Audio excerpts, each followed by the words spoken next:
Ito po ang programang sumasagot sa mga katanungan tungkol po sa mga aral ng Panginoon Diyos na sinasampalatayanan ng Iglesia ni Cristo.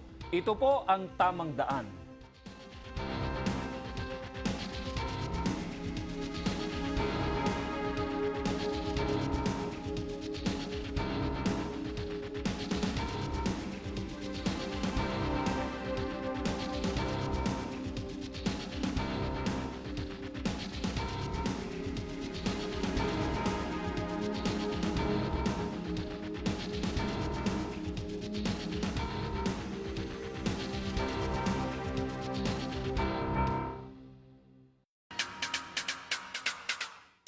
Yung parang bakit ganun yung pag ako kasi pag nagsisimba, hindi ko nakikita yung parang yung iba kasi parang hindi sila sincere, pero sa inyo, sa napansin ko, parang solemn na solemn yung niyo, yung pagsamba niyo.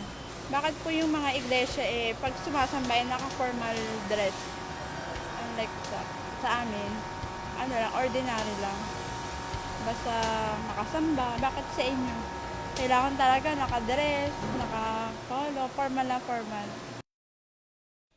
Kung bakit po solemne ang pagsamba sa Iglesia ni Cristo ay sapagkat tinutupad po namin ang nararapat na pagtrato o pagpapahalaga sa pagsamba sa Panginoon Diyos na itinuturo po ng Biblia.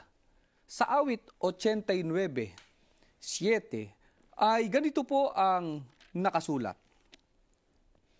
Sa pagtitipon man ng lahat ng banal, taglay nila'y takot at buong paggalang.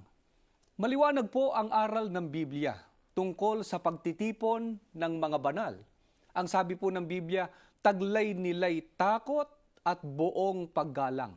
At sa mga nakaraan ay tinalakay na po natin mula sa Biblia, kapatid na Romel, Opo. na ang mga banal na tinutukoy sa panahong Kristiyano ay ang mga kaanib po sa loob ng Iglesia ni Cristo, sapagkat sila po ang binili o binanal sa pamamagitan po ng dugo ng atin pong Panginoong Jesucristo, at yan po ay nakabatay o nakasulat sa Gawa 20 at 28. Mga kaibigan, bakit po kaya dapat taglayin ng buong paggalang sa pagsamba? Ano po ba ang dapat na iukol sa sambahan at sa pagsamba, kapatid na Leo? Sa awit 93 at 5 ay ganito po ang ating mababasa. Pakinggan po natin. Ang iyong mga patotoo ay totoong tunay. Ang kabanalan ay nararapat sa iyong bahay, o Panginoon, magpakailanman. Maliwanag po sa Biblia kung ano ang dapat na iukol sa sambahan at sa pagsamba. Ang sabi po ng Biblia, ang kabanalan ay nararapat sa iyong bahay, o Panginoon, magpakailanman. Kaya hanggang ngayon, kapatid na Romel, Opo. at mga giliw po naming taga-subaybay at taga-pakinig, ay dapat pong matupad ang kabanalan sa pagsamba. Bakit po, kapatid na Leo, nararapat po iyong paggalang at kabanalan sa pagsamba magpakailanman? Ganito po ang sagot ng Biblia na nakasulat po, mga kaibigan, dito po sa Habakuk, sa 2 at 20. Ngunit si Yahweh ay nasa kanyang banal na templo. Tumahimik ang lahat sa harapan niya.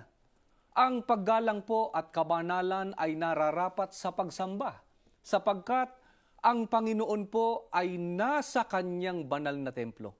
Kaya dapat ang wikang tumahimik ang lahat sa harapan niya. Kaya aral po ng Panginoon Diyos, mga kaibigan.